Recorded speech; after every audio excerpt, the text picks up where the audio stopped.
दोस्तों, महाभारत सिर्फ एक युद्ध नहीं था, ये था धर्म और अधर्म के बीच का टकराव। ये थी रिश्तों की परीक्षा, निष्ठा की कसौटी और भविष्य को बदल देने वाली एक महागाथा, जहां अपनों ने अपनों का रक्त बहाया और पूरे आर्यवर्त की आत्मा कांप उठी। लेकिन क्या आप जानते हैं कि इस महासमर का परिणाम जानने वाले पहले से ही कुछ लोग धरती पर मौजूद थे। 5 ऐसे दिव्य पुरुष जिनकी दृष्टि समय की सीमा को लांघ सकती थी, जो जानते थे कि कौन बचेगा कौन नहीं और इस युद्ध का अंत किस ओर होगा। आइए जानते हैं उन 5 महान पुरुषों के बारे में, दिव्य पुरुषों के बारे में, जिन्होंने पहले से ही देख लिया था कि इस युद्ध का अंतिम दृश्य क्या होगा। शांति प्रस्ताव लेकर श्री कृष्ण हस्तिनापुर पहुंचे। धृतराष्ट्र, भीष्म, द्रोण, विदुर, कर्ण सबको समझाया, परंतु जब दुर्योधन ने प्रस्ताव को ठुकरा दिया, उन्हें बंदी बनाने की दृष्टा की, तब श्री कृष्ण ने अपना विराट रूप दिखाया। अंततः युद्ध पांडवों की विजय के साथ समाप्त हुआ, परंतु एक भारी कीमत के साथ। धर्म की विजय, लेकिन विनाश की राह से होकर।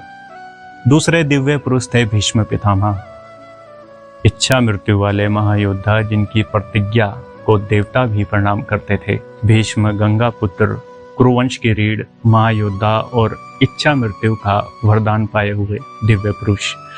भीष्म पितामह ने आजीवन ब्रह्मचारी रहकर हस्तिनापुर की सेवा में खुद को समर्पित कर दिया था। उन्हें भली भांति ज्ञात था कि यह युद्ध निश्चित है, क्योंकि जब सत्ता लोभ से अंधी हो जाए और अधर्म सत्ता पर बैठ जाए तो युद्ध को टाला नहीं जा सकता। भीष्म अपनी विवशता से दुखी थे।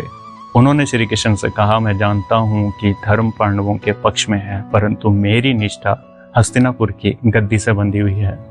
भीष्म युद्ध का परिणाम जानते थे। उन्हें यह ज्ञात था कि वे स्वयं सरसैया पर लेटेंगे और श्री कृष्ण से नीति और मोक्ष पर प्रश्न पूछकर इस संसार से विदा लेंगे।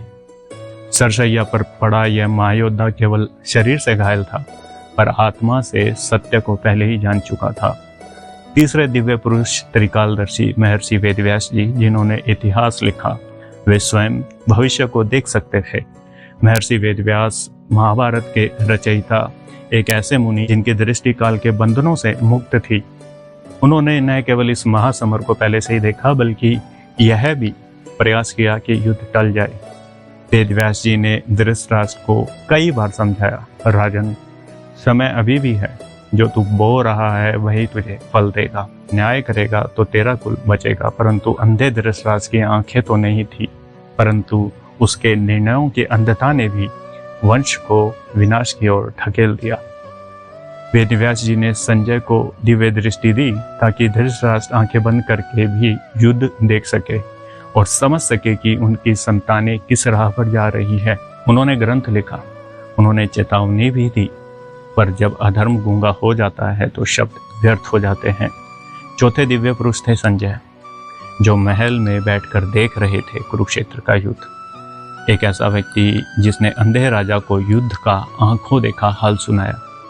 संजय धृतराष्ट्र के मंत्री और महर्षि वेदव्यास द्वारा प्रदत्त दिव्य दृष्टि के स्वामी। जब युद्ध शुरू हुआ तब वे हस्तिनापुर के महल में ही बैठे बैठे हर क्षण देख रहे थे और उसे धृतराष्ट्र को सुना रहे थे। पर क्या केवल आंखों से देखने वाला ही सब कुछ समझ सकता है? नहीं। संजय एक भक्त भी थे श्री कृष्ण के। उन्हें युद्ध का परिणाम भी ज्ञात था। उन्होंने धृतराष्ट्र से बार बार कहा, राजन, अभी भी समय है, आपके पुत्र विनाश की ओर जा रहे हैं, रुक जाइए।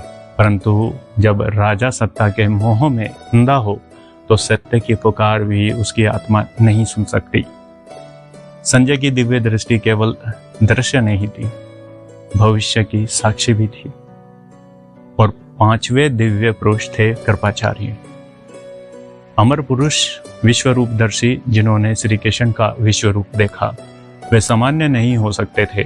कृपाचार्य महाभारत के एकमात्र पात्र थे जो युद्ध के बाद भी जीवित रह गए, जिन्हें चिरंजीवी कहा गया। कहा जाता है कि उन्हें भी दिव्य दृष्टि प्राप्त थी और उन्होंने भी श्री कृष्ण के विश्व रूप को देखा था। ऐसे दृश्य वही देख सकता है जिसकी आत्मा दिव्य हो। कृपाचार्य जानते थे कि युद्ध विनाशकारी होगा, परंतु उनका कर्तव्य था युद्ध में शामिल होना। और इसीलिए उन्होंने मौन रहकर सब कुछ देखा, सब कुछ समझा और इतिहास का हिस्सा बने। ये थे वो 5 महान पुरुष जिन्होंने समय को पार किया, महाभारत के परिणाम को पहले से जान लिया था। कुछ ने चेताया, कुछ ने चुपचाप स्वीकार किया, पर किसी की भी चेतावनी उस विनाश को टाल नहीं सकी, क्योंकि जब अधर्म, अहंकार और सत्ता एकत्र हो जाएं, तो ब्रह्मांड भी युद्ध की अग्नि में झुलस जाता है।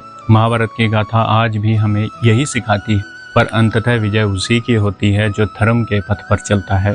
अगर आपको यह कथा प्रेरणादायी लगी हो तो अपने दोस्तों तक, परिवार तक इसे जरूर शेयर करें। महाभारत के और भी रोचक और शिक्षाप्रद प्रसंगों को जानने के लिए हमारे साथ बने रहें। नमस्कार।